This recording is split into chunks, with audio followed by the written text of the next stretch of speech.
Aujourd'hui, j'aimerais m'adresser particulièrement aux femmes des serviteurs de Dieu parce que plusieurs femmes des serviteurs de Dieu n'arrivent pas à assurer la solidité de leur vie de couple, de leur foyer, parce qu'elles ne savent pas ou elles ne comprennent pas qu'elles sont d'abord le choix de Dieu.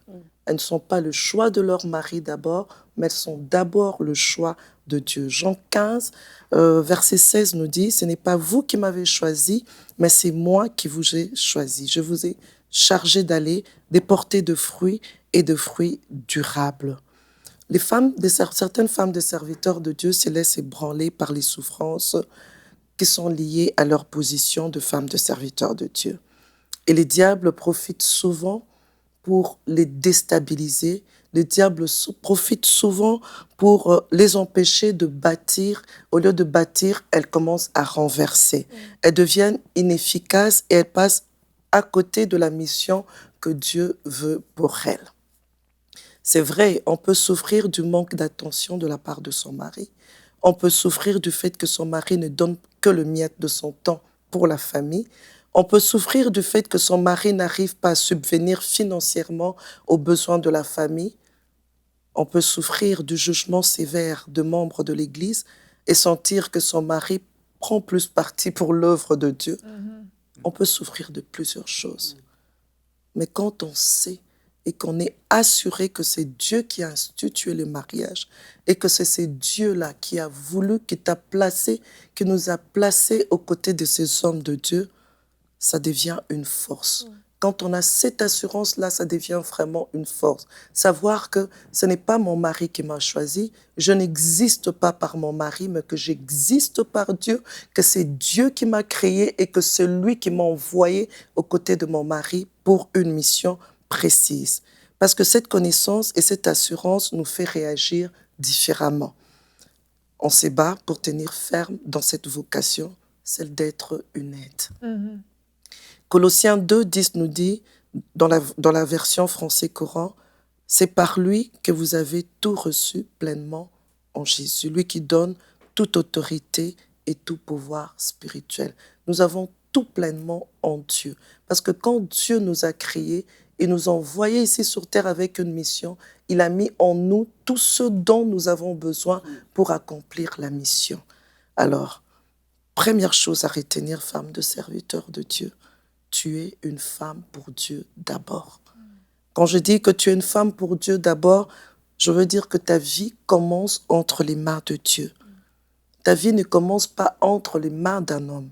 Ta vie ne commence pas entre les mains d'une plateforme. Ta vie commence entre les mains de Dieu. Ça ne commence pas dans un foyer, dans un mariage, par le fait que tu as des enfants ou par le fait que tu deviens femme du pasteur titulaire ou femme du diacre, d'un diacre ou bien femme d'un responsable d'un département. Ta vie commence entre les mains de Dieu, le Tout-Puissant, le Créateur. Alors, et c'est pour servir au but de Dieu avec l'homme que tu as été créé. Quand Dieu te place à côté de cet homme, c'est ensemble, vous, pas que lui, toi-même aussi, ensemble, vous servez au but de Dieu.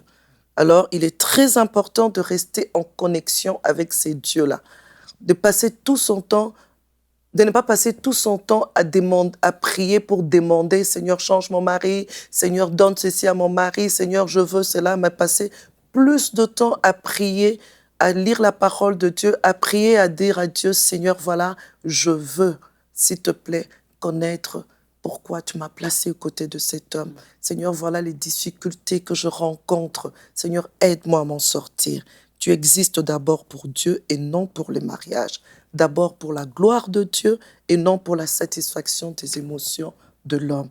La deuxième des choses, femme du serviteur de Dieu, retiens que tu es une femme au service de Dieu. Tu es une femme au service de Dieu. Tu es née pour servir Dieu, sauvée pour servir Dieu. Lorsque tu as eu accepté Jésus-Christ comme Seigneur et Sauveur, tu as, à ce moment-là, commencé à être servante de Dieu. Tu es née pour servir. Tu es celle appelée à défendre les intérêts de Dieu. Ton rôle premier est de servir Dieu dans la louange, dans l'adoration aux côtés de cet homme. Quand on voit les choses de cette façon, quelles que soient les souffrances qu'on peut rencontrer, on s'est dit, OK, ces souffrances ne sont pas là pour me ralentir, ces souffrances ne sont pas là pour m'écarter, mais ces souffrances sont là pour durcir mon front, pour me conformer à Christ, pour m'amener à mieux faire encore les choses. Parce que, disons-le nous, il y a deux choses importantes qui arrivent dans la vie de tout chrétien. La première, rencontrer Christ, découvrir Christ. Rencontrer, tout ce qui peut nous arriver dans la vie, c'est pour que nous puissions rencontrer Christ. Tout ce qui peut nous arriver dans la vie, c'est pour nous montrer Christ. Alors, ton rôle premier est de servir Dieu. Aux côtés de cet homme, cherche chaque jour à devenir meilleur chrétien.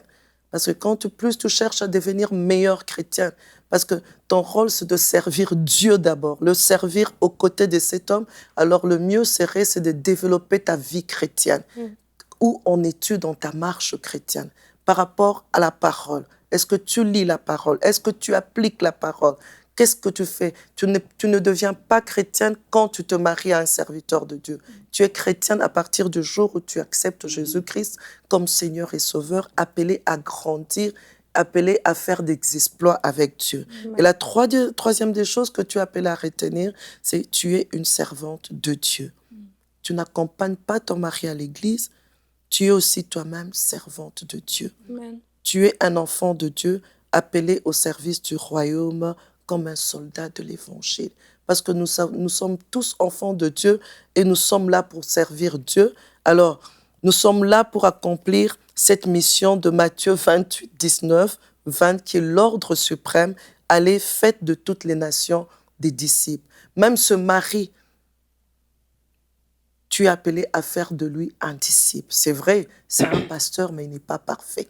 C'est vrai, c'est un pasteur, mais il n'est pas Dieu. C'est vrai, c'est un pasteur, mais il n'est pas, on ne peut pas dire qu'il est sans reproche.